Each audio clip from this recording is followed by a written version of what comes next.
كهربا، ولكن تدخل ويطلع على طول مهدي بن عطيه الكره ركله ركنيه. هل نخلصها ونحسمها قبل نهايه الوقت الاصلي للقاء دون اللجوء للوقت الاضافي او الى اللجوء الى ركلات الترجيح؟ ننتظر يا رب في هذه الكره. ادي امامنا كره لمنتخبنا المصري، جهد كبير من جانب الفريقين. عبد الله السعيد على القائم الاول، هي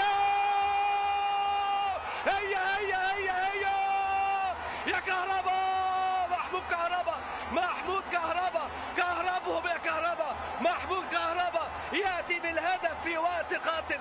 كوبر دائما يلعبها صح، ولكن هنا التوفيق كان حليف كوبر، وكهربا البديل يسجل في هذه اللحظات.